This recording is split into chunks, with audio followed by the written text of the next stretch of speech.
Secularism یا لادینیت یہ چاہتی ہے کہ کسی بھی ملک کے اندر کوئی بھی قانون اسلام کے بتائے ہوئے قواعد و ضوابط کے مطابق نہ ہو۔ تو شریعت کیا ہے؟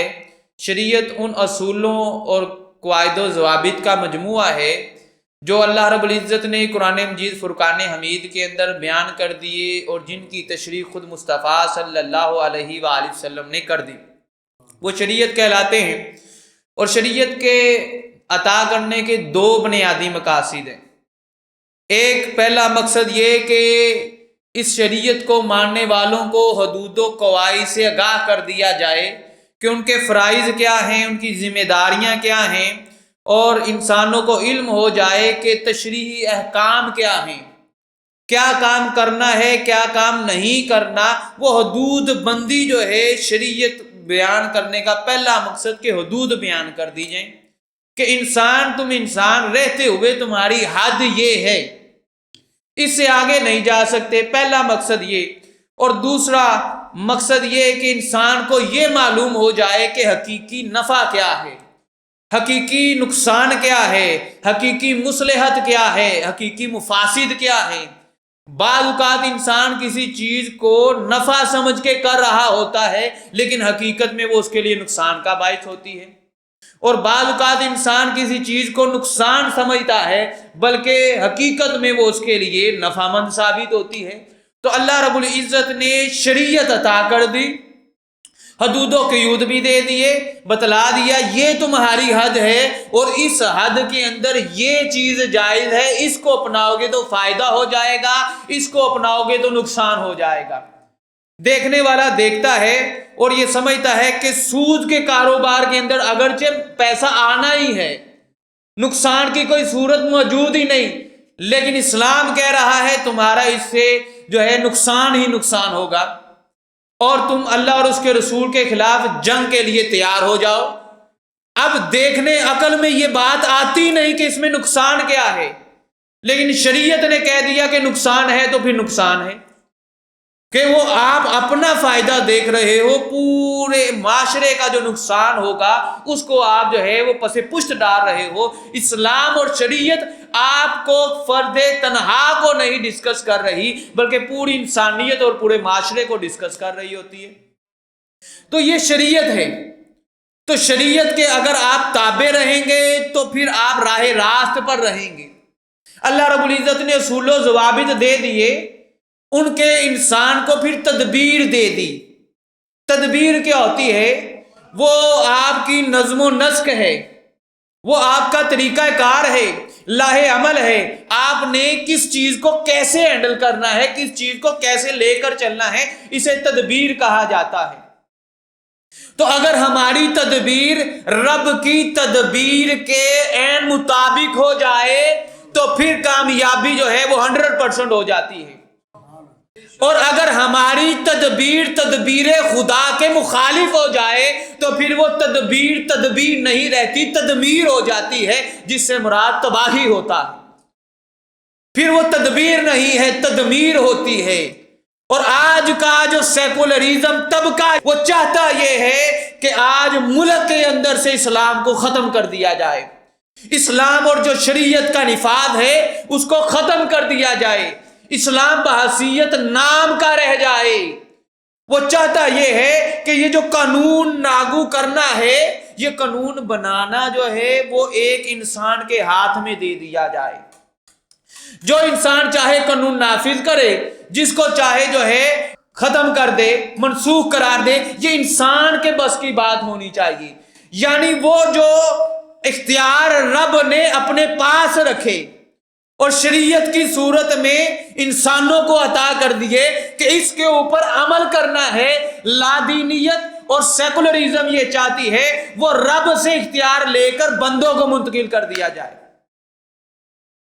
پارلیمنٹ میں آنے والے جب قانون بنے تو یہ نہ دیکھیں کہ یہ قرآن کے مطابق ہے یا نہیں، یہ شریعت کے مطابق ہے یا نہیں ہے، یہ اسلامی اصولوں کے عین مطابق ہے یا نہیں ہے، فقط یہ دیکھے کہ نمبر زیادہ کس طرف ہے۔ نمبر زیادہ کس طرف ہیں؟ اگر ایک طرف 51 ووٹ ہیں تو اس قانون کو لاگو کر دیا جائے، ایک طرف 49 ووٹ ہیں تو اس کو کالعدم قرار دیا جائے۔ اس میں یہ نہیں دیکھا جائے گا کہ جناب یہ حق پر ہے یہ باطل پر ہے۔ ارے اسلام کا مزاج تو تعداد ہے ہی نہیں۔ اگر اسلام کا مزاج تعداد ہوتا تو بدر میں 313 مسلمان نہ ہوتے، احد میں کم نہ ہوتے، حنین میں کم نہ ہوتے، اور جناب کربلا کے مقام کے اوپر 72 تن لے کر حسین نہ جاتے۔ اسلام کا مزاج تعداد نہیں ہے، اسلام مقدار کو نہیں معیار کو دیکھتا ہے۔ اسلام یہ نہیں دیکھتا کہ جناب 51% جو چور ہیں جو کہہ دے اس کو نافذ کر دیا جائے۔ اسلام یہ نہیں دیکھتا کہ 90% چور ہیں جو چاہیں وہ کرتے چلے جائیں، قانون یہ بن جائے۔ اسلام یہ کہتا ہے حق کیا ہے، حق حق ہوتا ہے، باطل باطل ہوتا ہے۔ وہ اگرچہ حق 10% کے ساتھ ہو، 10 بندوں کے ساتھ ہو، وہ حق ہی رہے گا۔ باطل اگر 90% کے ساتھ ہو یا 99% کے ساتھ باطل ہو جائے پھر بھی باطل رہتا ہے۔ اسلام کا مزاج جو ہے وہ مقدار نہیں ہے، وہ معیار ہے، اور معیار بھی وہ جو اللہ نے دیا ہے۔ اس کے اندر بھی بندے کا اختیار نہیں کہ وہ معیار اپنا لے آئے۔ اولی الامر کا جو حکم اسلام نے ہمیں دیا، لیکن یہ بھی غیر مشروط نہیں رکھا اللہ نے کہ جو بھی بادشاہ جائے اس کا حکم مان لو۔ فرمایا اس کے ساتھ شرط یہ ہے کہ وہ اللہ کی نافرمانی کا حکم نہ دے اور شریعت کا نفاذ کرے۔ اگر یہ کرتا ہے تو بادشاہ کا ہر حکم جو شریعت کے مطابق ہے اس کو مانا جائے۔ تو یہ ہے اسلام، اور ایک طرف سیکولرزم جو اس شریعت کے نفاذ کو اٹھا لینا چاہتی ہے۔ وہ چاہتی یہ ہے کہ بندہ خدا کے مقابلے میں آ جائے۔ وہ اختیار جو رب نے دے دیا قرآن کے اندر، بیان کر دیے قوانین، بندہ چاہے تو اس کو کالعدم قرار دے۔ یہ بندے کا رائٹ پارلیمنٹ کے اندر وہ منتخب کر رہے ہیں، اور یہ جو کہ سراسر اسلام کے خلاف ہے۔ اور اسلامی ریاست کا مطلب کیا ہے؟ ہم نے اس ملک کو 2 قومی نظریے کی بنیاد پر حاصل کیا ہے، اور اسلامی ریاست وہ ریاست ہوتی ہے کہ جو رسول اللہ صلی اللہ علیہ وآلہ وسلم کی جانشینی میں دین کی حفاظت اور قوانین اسلامیہ کا نفاذ کرے، دنیاوی معاملات کو لے کر چلتی ہے اور دین کا تحفظ کرتی ہے۔ یہ اسلامی ریاست ہوتی ہے، اور اللہ رب العزت نے اسلامی ریاست کا جو معیار بیان کیا ہے وہ یہ بیان کر دیا، الذین ان مکناہم فی الارض اقاموا الصلاۃ وآتوا الزکاۃ وامروا بالمعروف ونہوا عن المنکر۔ فرمایا کہ جب ہم اہل ایمان کو زمین کے اندر اقتدار دیں گے، اقتدار دے دیا تو کیا ہوگا؟ فرمایا کہ وہ زمین کے اندر اقاموا الصلاۃ، اقامت صلاۃ کریں گے، نماز کو قائم کریں گے۔ پھر وآتوا الزکاۃ، زکوٰۃ کے نظام کو نافذ کریں گے۔ پھر امر بالمعروف ونہی عن المنکر کا فریضہ سر انجام دیں گے۔ یعنی جو شریعت نے حلال کہا اس کو حلال کہہ کر وہ امپلیمنٹ کروا دیں گے، اور جو حرام کہا، منکر کہہ دیا، برا کہہ دیا، اس کے سدے باب کے اندر ایکشن لیں گے۔ یہ اسلامی ریاست ہوگی۔ اور اسلام نے یہاں پر 4 چیزیں جو ہیں وہ بیان کر دی۔ فرمایا پہلی چیز تو نماز کے قیام ہے۔ یہ ریاست کی فرائض میں سے ایک فرض کہ نماز کا قیام ہو، پھر زکوٰۃ کا قیام ہو، پھر جو شریعت دی گئی ہے اس کا نفاذ کیا جائے، اور جو حرام چیزیں ہیں، ممنوعات ہیں، ان سے روکا جائے۔ یہ 4 فرائض ہیں جو اسلامی ریاست پر لاگو ہوتے ہیں۔ یہ 4 فرض جب آپ سامنے رکھیں گے، اس کے بعد کسی ریاست کے بادشاہ حکمران کا تعین اس کے بعد میں آئے گا۔ اب فرائض کے تعین کے لیے حکمران کے اندر جو ہے کوالٹی بھی ہونی چاہیے، اور کوالٹی کیا ہے؟ جس کو اقامت الصلاۃ کا نام دے دیا کہ دین کے سب سے جو بنیادی اصول اور بنیادی جو کام ہے، جو سب سے بڑا فریضہ ہے، وہ نماز کو قرار دیا ہے۔ حضرت عمر فاروق رضی اللہ تعالی عنہ، آپ نے اپنے گورنروں کو لکھا کہ دین اسلام کا جو سب سے بڑا فریضہ ہے وہ نماز کا قیام ہے، لہذا تم پر لازم ہے کہ نماز کو قائم کرو۔ اب جب نماز کا قیام ہوا تو پھر وہ فوج کے سربراہ بھی نماز پر آیا کرتے تھے، وہ جو حاکم وقت تھا وہ بھی نماز مسلح کے اوپر آتا تھا، کیونکہ اسلامی ریاست کی پہلے ذمہ داری یہ ہے کہ اقامت الصلاۃ ہو، نماز قائم ہو۔ تو جو حکمران بنے گا اس کے اندر خصوصیت دیکھی جائے گی کہ وہ جناب نماز پڑھا سکتا ہے یا نہیں پڑھا سکتا، اسے اتنا قرآن آتا ہے کہ نماز کے اندر پڑھ سکے، وہ اسے اتنے نماز کے مسائل آتے ہیں کہ نماز فاسد کب ہوتی ہے، نماز کامل کب ہوتی ہے، نماز کے فرائض کیا ہے، نماز کے واجبات کیا ہے، نماز کے مستحبات کیا ہے، اس کے وقت کا تعین کب ہوتا ہے، کیسے ہوتا ہے، جتنے بھی اہم امور نماز کے متعلق اس حاکم وقت کو معلوم بھی ہے یا نہیں ہے، وہ قرآن کو پڑھ سکتا بھی ہے یا نہیں ہے۔ پہلا فریضہ اقامت الصلاۃ۔ اور آپ کہیں جناب اس کے اوپر بھی کبھی کوئی ریاست قائم ہوئی ہے تو آؤ، نبی کریم صلی اللہ علیہ وآلہ وسلم جب مکہ سے چل کر مدینے آئے تو پہلی مسجد حضور نے بنوائی تھی۔ مسجد کا قیام کس لیے تھا؟ اقامت الصلاۃ کے لیے تھا۔ حضرت ابوبکر صدیق رضی اللہ تعالیٰ عنہ آپ جب برسر اقتدار آتے ہیں، خلیفہ بنتے ہیں، تو صحابہ بیان کرتے ہیں کہ ہم نے صدیق اکبر رضی اللہ تعالیٰ عنہ کے ہاتھ پر بیعت اس لیے کی کہ نبی کریم صلی اللہ علیہ وآلہ وسلم نے اپنی زندگی کے اندر انہیں امامت مصلی پر کھڑا کر دیا تھا۔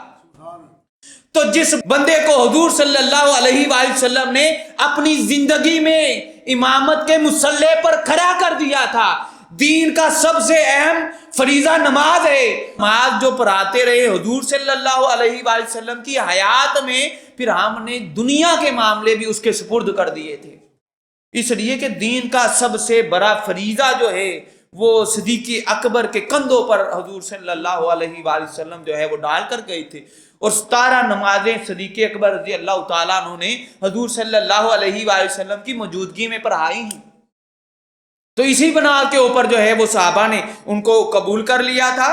تو یہ پتہ یہ چلتا ہے کہ پہلا جو فریضہ جو ہے وہ اسلامی ریاست کا وہ اقامت الصلاۃ ہے، اور جب اقامت الصلاۃ ہوگا، نماز قائم کرے گی، ہوگی، ریاست نماز کو قائم کرے گی، زکوٰۃ کو قائم کرے گی، شریعت کا نفاذ کرے گا، تو سیکولرزم خود ہی ختم ہو جائے گی۔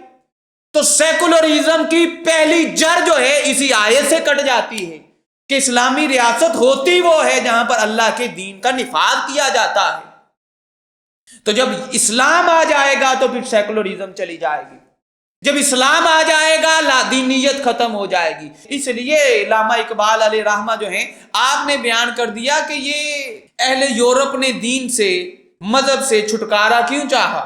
یہودی بھی مانتے ہیں، انبیاء کو ماننے والے ہیں، کتاب ان کے پاس بھی ہے اگرچہ تبدیلی ہو چکی ہے، عیسائی بھی خدا کو مانتے ہیں، کتاب ان کے پاس بھی ہے اگرچہ تبدیلی ہو چکی ہے، لیکن وہ مذہب سے بیزار کیوں ہوئے؟ وہ مذہب سے بیزار اس لیے ہو گئے کہ جناب جب ان کے درمیان رہبانیت داخل ہو گئی۔ رہبانیت کیا ہے؟ آپ مسجد میں بیٹھ کر اللہ اللہ کریں، باہر ظلم ہو رہا ہے، تشدد ہو رہا ہے، جبر ہو رہا ہے، لوٹ مار ہو رہی ہے، کوئی بولنے کی گنجائش نہیں ہے۔ آپ نماز پڑھیں، آپ روزہ رکھیں، آپ حج کریں، آپ زکوٰۃ دیں، یہ سب کچھ کریں، لیکن ظلم کے خلاف نہ بولیں، اس کو رہبانیت کہتے ہیں۔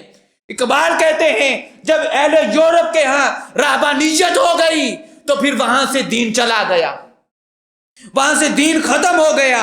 جب دین اور سیاست جدا جدا ہوئے تو پھر ہوس کی امیری ہوئی، ہوس کی وزیری ہو جاتی ہے۔ ایک ہی امیر ہے اقبال کے نزدیک جس کے ہاں سیاست بھی اتنی اہمیت رکھتی ہے، دین بھی اتنا اہمیت رکھتی ہے، جو دین اور سیاست دونوں کو ساتھ لے کر چلے ہیں، وہ ذات مصطفیٰ صلی اللہ علیہ وآلہ وسلم کی ہے۔ اس لیے فرمائی یہ اعجاز ہے ایک صحرا نشیں کا، بشیری ہے آئینہ دار نظیری، اسی میں حفاظت ہے انسانیت کی کہ ہوں ایک جنیدی ایک ارد شیری۔ فرمایا ایک ہاتھ میں جنید بغدادی جیسا عقیدہ ہو اور دوسرے ہاتھ کے اندر تلوار لے کر میدان میں آ جائیں تو پھر ہی جو ہے وہ ریاست ریاست رہتی ہے۔ ریاست کا کام دین کا تحفظ کرنا ہے، اور دین الٹرنیٹ اس کو کیا دیتا ہے؟ اس کو بقا دے دیتا ہے۔